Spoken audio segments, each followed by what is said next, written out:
Alors j'avais bien écouté ce qu'avait dit la copine de ma mère. Bien écouté, puis en même temps, je partais un peu dans tous les sens. Alors je lui ai dit, tu vois, il est bien possible que ce que tu viens de me dire n'ait pas l'effet que tu espérais. Oh, je t'ai pas dit ça pour te faire pression. Bah tant mieux.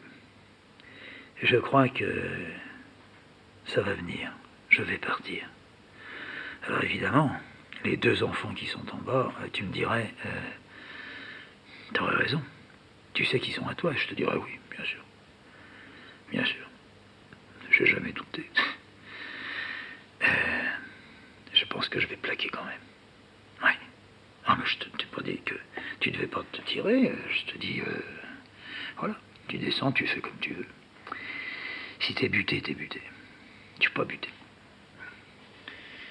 C'est trop grave, et puis je suis allé trop loin dans ma tête, j'ai eu trop de pensées. Non, c'est pas possible de recoller. Ça ne marchera jamais, je ne veux pas. C'est avec moi que ça se passe. Voilà, on bouge plus de ça. Et puis j'ai fait son café. Et puis elle m'a redemandé une deuxième cafetière. J'y ai refait une deuxième cafetière. Puis elle m'a dit, plus j'en bois, plus je suis sûr. Tu descends, tu restes encore quelques temps, puis tu fous le camp. Oui, je crois que c'est ça. Si seulement tu pouvais me dire, jamais je ferai la bêtise. Quoi, de partir? Non, ça c'est pas une bêtise. L'autre, ce qui est une fois crevé, crevé. Une fois cassé, cassé. Quoi? Oh, tu vas pas m'obliger à te dire ça. La scène. Ah, ça. Alors tu voudrais que quoi? Que je te dise je le ferai pas? Oh, j'ai pas envie vraiment, tu sais. Puis il faut pas parler de ça maintenant. Et puis t'es la seule personne à qui je puisse le dire. Il a fallu que je vienne jusqu'ici, puis que, hop, ça sorte. Mais toi aussi tu m'as raconté des histoires, hein. Elle était belle, ma vieille, hein. Ah, ta mère était belle, ouais. Elle était même belle encore il y a pas longtemps. Oh, bah tu sais, je la vois, je la croise 2, 3 fois par semaine. Elle habite en dessous, alors je l'évite, mais enfin je la vois. Quand je la vois, ben, je l'embrasse. Elle me dit comment ça va, ben, je lui dis à chaque fois ça va mal. Bon, alors elle me dit à chaque fois faut avoir de la patience.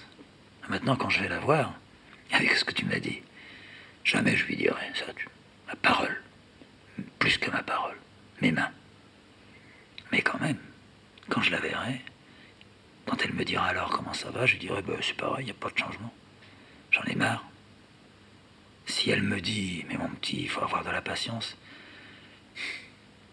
je me souviendrai de ce que tu m'as dit. Il faut avoir de la patience. Elle a dû en avoir, puisqu'elle est retournée voir Alfred. Et que toute sa vie, je l'ai entendu me dire, j'en ai marre, j'en ai marre. Mais c'est lui qui a fait le gosse.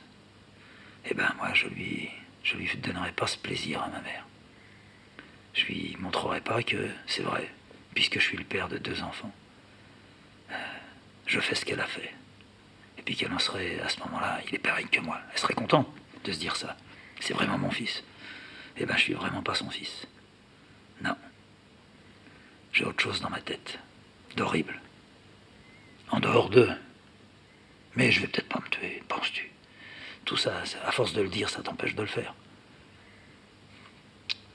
Non. On va voir. Faut pas être pressé. Bon. Je vais te laisser. Je te remercie beaucoup. T'as été gentille, très gentille. Une vraie tante. J'ai pas eu de tante, tu sais, dans le fond. Une vraie tante. Pas une grand-mère, t'es pas une grand-mère. Une vraie tante. Mais t'aurais pu être ma grand-mère parce que, regarde, t'es beaucoup plus vieille que ma mère. Angéline, je t'embrasse très fort. Je suis très content que tu demandes un peu de fric à l'étincelle, au curé, à la mairie. Je suis très content, c'est bien. C'est pas volé, ça. C'est même pas mendier. C'est. On met un piège pour attraper une bête, mais pas pour la tuer comme ça, parce qu'on a faim. Et là, toi, tu mets des petits pièges. Il faut. T'as raison. Et je peux te dire que si un jour j'ai un peu de fric, tu peux compter sur moi. Et puis sinon, je viendrai toujours avec mon paquet de café. Hein? Et puis tu tiens le coup. Et puis, qu'est-ce que je peux te dire encore? Les pieds. Si je reviens vivre à Paris, c'est promis.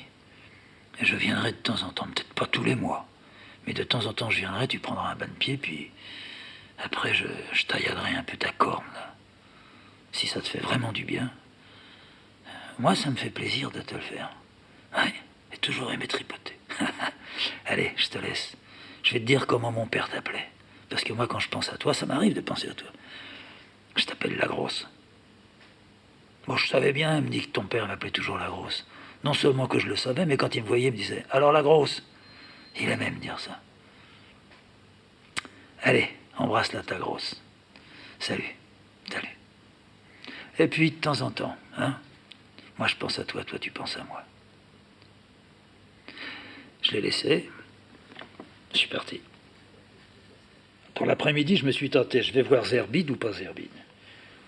Puis non, pour voir Zerbide, je laisse tomber. Je suis redescendu. Je me suis retrouvé à Marseille, j'ai ramené les bouquins dans la librairie, sur les rayonnages. J'en ai gardé quelques-uns que j'ai mis de côté. Je me suis dit, ceux-là, je les mets pas en vente, je les garde. Je les ai un peu fauchés, disons. Ça fait ça pour plus tard. Ça ira rejoindre la liste que j'ai là, sur moi. Faudrait que je prépare mon départ. Et voilà. Pour préparer un départ, il faut un peu de force, mais faut pas se presser, faut pas trop se casser la tête. On va voir tout ça.